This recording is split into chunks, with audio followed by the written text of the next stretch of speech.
Hello. ഇപ്പോൾ കുറച്ച് നാളായിട്ട് രാവിലെ തന്നെ എണീക്കുമ്പോൾ ഭയങ്കര മഴയായിരിക്കും. അതുകൊണ്ട് തന്നെ എണീക്കാനേ തോന്നാറില്ല. പക്ഷേ അറ്റൻഡൻസ് മാറ്റർ അല്ലേ?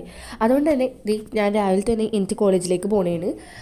ഈയിടെയായിട്ട് യൂട്യൂബിലിടാൻ വല്ല കണ്ടൻറ്റൊന്നുമില്ല. കാര്യം കോളേജ് വീട് വീട് കോളേജ് ആണല്ലോ. അതുകൊണ്ട് തന്നെ എന്തെടുക്കാനാണ്. അതുകൊണ്ട് തന്നെ കുറച്ച് കുറച്ച് ക്ലിപ്സൊക്കെയാണ് ഞാൻ ഈ വീഡിയോയിൽ ആഡ് ചെയ്തിട്ടുള്ളൂ. മഴ ആയതുകൊണ്ട് തന്നെ ഫുൾ അടിച്ച് പൂട്ടിയിട്ടേക്കാണ്. അതുകൊണ്ട് എൻ്റെ സ്റ്റോപ്പ് എത്തിയോ എന്ന് ഒളിഞ്ഞു നോക്കിക്കൊണ്ടിരിക്കണേണ്. ഇനി നിങ്ങൾ കാണാൻ പോകുന്നത് എൻ്റെ ലഞ്ച് ബ്രേക്ക് ദൃശ്യങ്ങളാണ്. അങ്ങനത്തെ ഓരോ ആൾക്കാരുടെ പാത്രങ്ങളൊക്കെ തുറന്ന് അതിലാവശ്യമായിട്ടുള്ള സാധനങ്ങൾ നമ്മൾ പെറുക്കിയെടുക്കും. ഇത് ഭീമാടി പൊതിയാണ്. പൊതി ആൾക്കാർ ലഞ്ച് ബോക്സ് കൊണ്ടുവരാറില്ല. പൊതി ആയതുകൊണ്ട് തന്നെ അത്രയും സാധനങ്ങൾ ഉണ്ടാകും. അങ്ങനെ നമ്മൾ ആവശ്യമായിട്ടുള്ള എല്ലാവരും പാത്രം തുറന്നിട്ടും എൻ്റെ പാത്രം തുറക്കണമായിട്ട് ഞാൻ അങ്ങോട്ട് മറന്നുപോയി. അങ്ങനെ ഞാൻ തുറന്ന് എനിക്ക് പൂരി മുട്ടക്കറിയാണ്. എന്നാലും ബാക്കിയുള്ളവരുടെ പാത്രത്തിലായിരിക്കും എൻ്റെ കണ്ണ്. സത്യത്തിൽ ഇത്രയൊക്കെ ഇൻക്ലൂഡ് ആക്കാൻ പറ്റിയിട്ടുള്ളൂ വീഡിയോസൊക്കെ. അപ്പോൾ ഓക്കെ, ബൈ.